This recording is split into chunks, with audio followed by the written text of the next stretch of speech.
Think back to when you were a child. You probably had some silly little thing that you were afraid of, some ridiculous, imaginary bogeyman that haunted your nightmares when you were little. But you grew out of it, and soon enough, you didn't even need the night light to chase away the monsters anymore.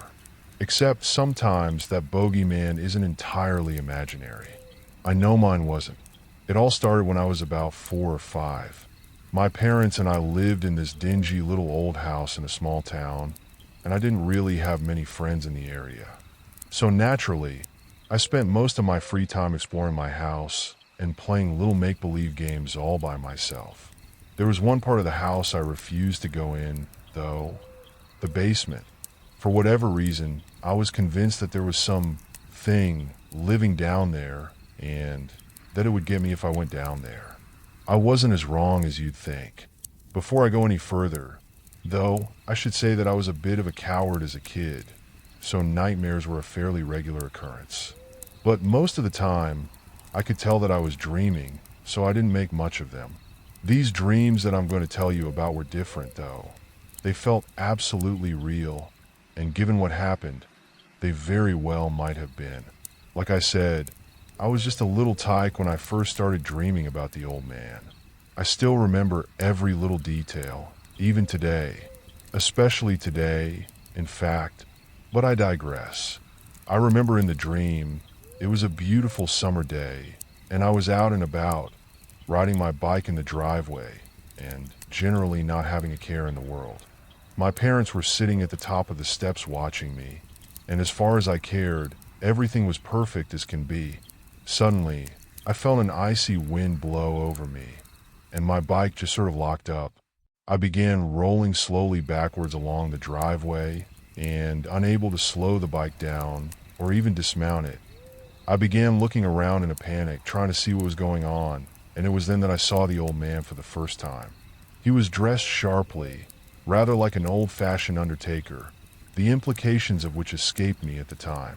He was tall and gaunt, seeming to be nothing more than skin and bones, in a disturbingly literal sense, and his pale, sunken face, with its grim scowl and hooked nose lending it an odd, vulture-like quality, was framed by a thinning mane of wiry gray hair. But his eyes were by far the worst thing about him. At the age of 5, I was unable to articulate exactly what I saw when I looked into the cold, dead eyes of what we came to call the Dream Man. Even as a grown man, I still can't. What I saw was simply too alien, too inhuman, too utterly incomprehensibly other for any man to put into words. I didn't waste any time as soon as I saw that horrible thing. I tried to run, but I still couldn't even get off of my bicycle. I turned to scream for my parents, only to find that they were no longer there. Not that they could have done anything anyway, as the old man was upon me, with his wild hair and those horrible, horrible eyes. I felt a freezing numbness as his long, bony fingers grasped my arm, his dirty, claw-like nails digging into my flesh. I remember how the old man leaned in close, his cracked, virtually non-existent lips parted to reveal rotting, crooked teeth, and I remember the one word he whispered to me as he held me in his grasp. Cellar. The next thing I knew, I was being shaken awake by my parents, as I had actually been screaming in my sleep. I told them about what had happened, and they told me it was just a nightmare, and I believed them. Every so often I would have nightmares about the man, but since they were only dreams, my parents didn't think much of them. That is, until I started sleepwalking. As bad as my first encounter with this somnambulant wraith was, the worst had yet to come.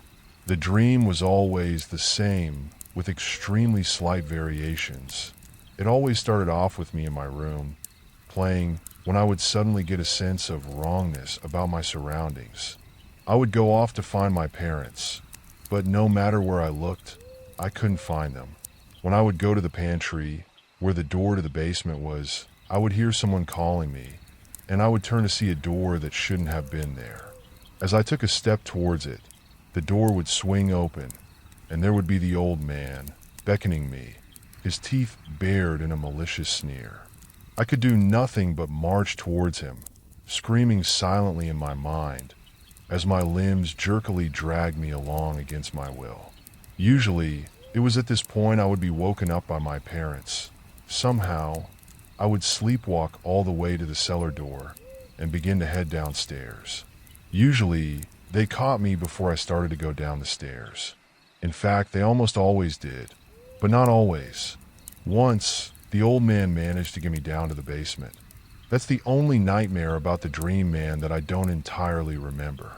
I just remember that I was in the basement with him, and he gripped my leg in his icy, dead grip, a vile grin splitting his face.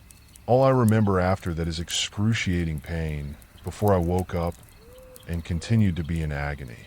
Apparently, while sleepwalking, I had tumbled down the stairs into the basement, breaking my leg in the process. There were still scratches on my leg from where his filthy cracked nails had dug into the flesh, but my parents were convinced that the cat must have clawed me as I slept. After I got out of the hospital, my parents took me to see a psychologist who claimed that the nightmares and sleepwalking were likely stress-induced, stating that my parents' constant arguing was probably to blame, but just in case I was prescribed a medication to help me sleep. Naturally, after what happened, sleep was the last thing I wanted to do, and being a stupid little kid, I tried to stay awake forever. Obviously, this didn't work, but strangely enough, the nightmares sort of subsided. I mean, sure, the old man would regularly show up in my dream, terrifying me into consciousness, but he never forced me down to the basement again. So time passed like it tends to do, and in the blink of an eye, I was in the 3rd grade and had even managed to make a friend, Mike. Mike and I were more like brothers than anything else. We were two of a kind, and we were inseparable. Of course, as alike as we were, we had one major difference. Mike was completely fearless, whereas I was absolutely terrified of two specific things: the dream man and the basement I had come to associate with him. If that thing even counts as a him. One day, our parents relented and allowed Mike to spend the weekend with us. Oh, we had loads of fun. We played video games, we told spooky stories, and we snuck into my dad's secret horror movie stash. But eventually, after all the spooky stuff we had seen and done, Mike suggested that we up the ante. We were going to go down to the basement to confront my fears. I begged Mike. I pleaded him not to make me go down there, but he saw it as his duty as my best friend to break me of my fear. And when Mike got an idea in his head, there was no dissuading him of it. How I wish what happened next had only been a nightmare. So, just after midnight, as Saturday became Sunday, we crept down the stairs into the basement, armed with flashlights, and in my case, a wiffle bat. We spent about half an hour down there, looking in every corner for the aged ghoul who had haunted my dreams for so long, with no success. Eventually, we gave up and headed back upstairs. That's when everything went to hell. Standing there, in the doorway, was the old man, every bit as horrifying as he had been in my dreams. In one swift motion, he clamped his bony, gnarled hands around my shoulders, and with a strength belying his withered frame, lifted me up to his face, so those nightmarish eyes of his filled my vision. I heard one of us scream, and I didn't know if it was me or Mike that was screaming. I don't remember what happened after that, as the next thing I knew, I was coming to on the cold hard floor, and Mike was huddled in the corner shuddering, wide-eyed and pale, clutching the bat to his chest. For some time afterwards, I continuously asked him what happened, but he always refused to tell me. As time passed, we grew distant, as friends often do, and as Mike became more and more withdrawn, I always blamed myself. Whatever had happened to us in that basement had changed him, and it was all my fault. Eventually, I stopped dreaming about the old man, and I managed to put the whole ordeal behind me. I went to college, met a great girl. We've been married for 10 years now, and everything is pretty great. Like I said, I had managed to move on, and had almost managed to forget about the dream man. Until this morning, that is, at breakfast, my son told my wife and I about a bad dream he had last night. A dream about an old man in the basement. An old man with cold hands and terrifying eyes.